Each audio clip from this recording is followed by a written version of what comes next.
Corona काल के दौरान हरियाणा रोडवेज के विभिन्न बस डिपो में प्राइवेट बस ऑपरेटरों के द्वारा चलाई जा रही किलोमीटर आधारित बसों को नहीं चलाया गया था, जिसको लेकर अब हरियाणा सरकार प्राइवेट बस ऑपरेटरों को 50 करोड़ की राशि क्षतिपूर्ति के तौर पर दे रही है, जिसका विरोध हरियाणा रोडवेज कर्मचारी संगठनों के द्वारा किया जा रहा है और उनके द्वारा विरोध प्रदर्शन करते हुए हरियाणा सरकार को ज्ञापन भेजे जा रहे हैं। चरखी दादरी बस स्टैंड परिसर में कर्मचारियों के द्वारा प्राइवेट बस ऑपरेटरों को बिना बस चलाए ही 50 करोड़ रुपए देने का विरोध किया जा रहा है और जीएम के माध्यम से सरकार को ज्ञापन भेजा गया है। उनका कहना है कि इस प्रकार प्राइवेट बस ऑपरेटरों को पैसा देना गलत है, यह जनता के पैसों का दुरुपयोग है और इस प्रकार 50 करोड़ रुपए की राशि को प्राइवेट बस ऑपरेटरों को देने की वे निंदा करते हैं। उन्होंने कहा कि यदि यह राशि प्राइवेट बस ऑपरेटरों को दी जाती है तो हरियाणा रोडवेज कर्मचारी साझा मोर्चा बड़े आंदोलन की घोषणा कर सड़कों पर भी उतर सकता है।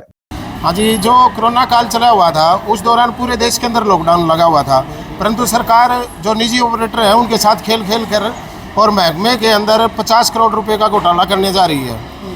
और इस घोटाले को रोकने के लिए रोडवेज का हर कर्मचारी अपना बलिदान देने के लिए तैयार है। परंतु सरकार के सामने हमने आज ये जो ज्ञापन सौंपा है, एक बार फिर सरकार को चेताने की कोशिश करी गई है कि आप जाग जाओ और ये जो 50 करोड़ नाजायज़ तरीके से आप जो इन प्राइवेट ऑपरेटर को देने जा रहे हो वो बिल्कुल सरासर कर्मचारियों के साथ और आम पब्लिक के साथ बिल्कुल धोखा है। हाँ जी, रोडवेज का जो कर्मचारी है उसका गौरवशाली इतिहास है। रोडवेज को बचाने के लिए हर समय कुर्बानी के लिए तैयार रहते हैं कर्मचारी, चाहे वो किसी भी रूप में ऐसमा लगाती है सरकार, जेलों के अंदर डाल देती है, नाजायज़ मुकदमे दर्ज करती है, परंतु कर्मचारी कभी पीछे नहीं हटता कुर्बानी देने के लिए। और आज ये जो सरकार खेल रही है पर्दे के पीछे से और उसके ऊपर लिख दिया अभी कोरोना काल के अंदर जो खड़ी बसें हैं उनके ऑपरेटरों का हक बनता है, कोई हक नहीं बनता न उसकी। जो हमारा समझौता हुआ है ऑपरेटरों के साथ उसके अंदर ऐसी कोई शर्त नहीं है कि जब पूरे देश के अंदर लॉकडाउन था तो उनको 50 करोड़ रुपए दिए जाएं। तो आज यहाँ प्रदर्शन भी किया गया है। हाँ बिल्कुल, प्रदर्शन किया गया है।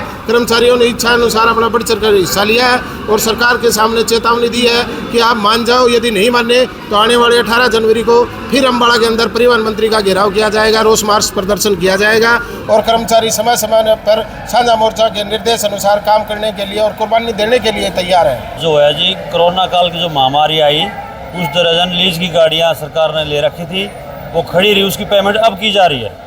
नाजायज़ तरीके से। उस समय सरकार ने घोषणा भी की थी जिसकी लोन बकाया है, जिस और गाड़ी में कोई है वो नहीं लिया जाएगा, सबसे लोन भी भरवाया गया, कर्मचारियों का डीए भी नहीं दिया गया, सरकार ने गाड़ियाँ चलाई भी नहीं और उनको पैसे दे रही है। अब तो क्या मानते हैं, मिलीजुली? बिल्कुल जी, मंत्रियों की गाड़ी, मंत्रियों से मिली भगत करके ना अपने निजी बेनिफिट के लिए ये कर रही है सरकार।